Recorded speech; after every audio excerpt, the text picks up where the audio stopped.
Thank you guys for joining me today on Golden Soul Food Kitchen. Today I'm going to be showing you guys how to make a homemade peach cobbler. It's going to have a very golden, light, flaky, buttery crust, and it doesn't take that many steps. And I will also be showing you guys a couple of tips throughout that makes this even easier. So if you like this type of recipe and you would like to make it for your family, for a gathering, family reunion, party, Christmas, Thanksgiving, stay tuned and we can make this together. And at the end of everything, I will put a list of the ingredients in the description. So stay tuned. Hello. Today I'm going to be showing my quick peach cobbler recipe. I already have my ingredients mixed up in the pot and they are simmering down. As you can see, I have one stick of butter in there. And over here, I have 1 can of the Del Monte peaches, 29-ounce size. I opened my can upside down, but that's okay. Then I have the pumpkin spice, the cinnamon, vanilla, and lemon extract. All of these I add in there to taste. I don't have any real measurements, but I would say about 1 teaspoon of each. And then you taste the seasoning, you taste the sauce, and then if it's not to your liking, you'll go ahead and add more. But I'm going to go ahead and let it simmer down, and then I will come back and show you the next step. So I have my pie crust for those of us who don't like to roll our own dough, our homemade dough, excuse me. I've done the homemade dough before, but it's a lot simpler to just go ahead and buy your crust, and it basically all tastes the same. I used this crust when I was running my food trailer because it was just convenient and quick. So what I will do is get my pan. I will go ahead and add my crust. And my son came up with a new procedure where to keep the crust from falling, he'll sit the crust in the freezer. Once he's put it in the pan, he'll sit it in the freezer for about 30 minutes to an hour to let it cling to the pan. And then when you put it in the oven, that bottom crust will not slip down the sides of the pan. This is the pan that I will be using. I want to say it's a 9x13 pan, aluminum pan.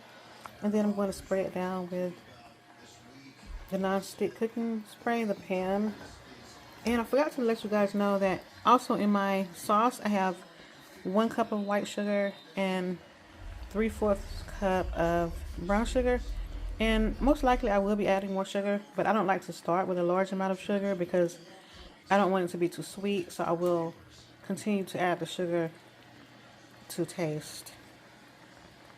As you can see, I have my crust in the pan now, and I brought the crust up over the sides of the pan and sprayed it with the cooking spray.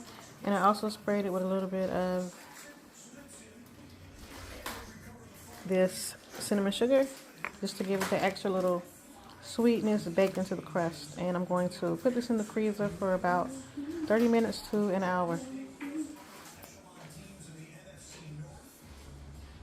And I'll come back and show you guys the finished product. I have my sauce here, and I'm going to have to add some cornstarch to it to thicken it up and let it simmer just a little bit more. It boiled over onto the stove, so I have to clean that up later. And once I get it thickened up and the crust is ready, then I will pour it over the crust and then add our top crust and then put it in the oven to bake at 350 for about 1 hour. So far I've tasted the sauce and it tastes really good. I'm not sure if I'm going to add any more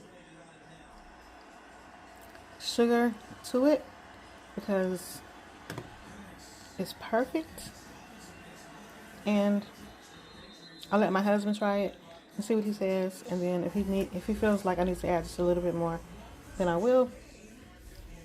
So now I'm going to, as you can see, that it is very juicy, and I'm gonna have to thicken it up with the starch, but When I put my peaches in there, I did drain all of the juice out of the peaches, but it still, once it started simmering, it still made a lot of extra juice.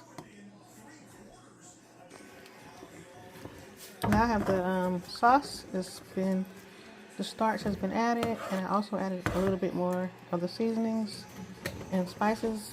Not seasonings, but spices. I added a little bit more brown sugar, and I added a little bit more cinnamon, pumpkin spice, lemon extract, and vanilla extract. And you can see that the sauce is now getting very thick. I will let it continue to simmer, and then I will add it to my pie crust once I take it out of the freezer and put it in the oven. The next thing you guys will see will be the finished result after I take it out of the oven. As you can see, I got my crust out of the freezer, and it has stuck to the sides of the pan real nicely. And you can see my cinnamon sugar.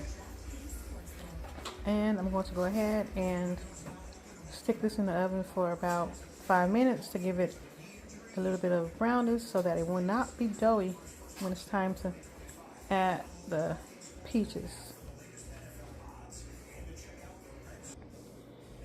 This is the crust after I take it out of the oven.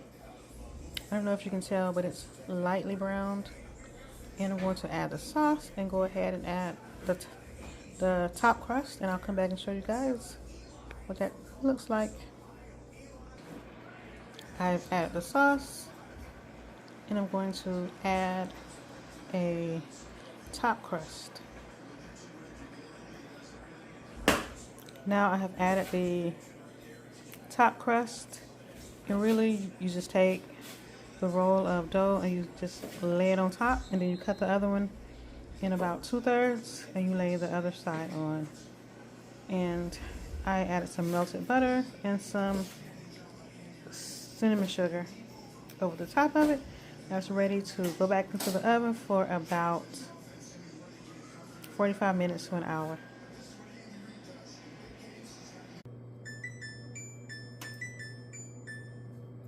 So I have taken my peach cobbler out of the oven, and it's a really pretty golden brown. It did crack open just a little bit right there. That's just my oven timer going off. It's just a moment. I'm going to take it out so you can get a better view of it. Give me just one moment. And this is the finished product. So beautiful and golden brown. And I will show y'all the finished product when I scoop some out and serve it. Thank you so much for watching. And right here you can see the finished result. If I zoom in close, you can see the spices and the flaky crust. It turned out really good. And if you stuck it out with me this long, thank you so much for watching, and y'all have a blessed day.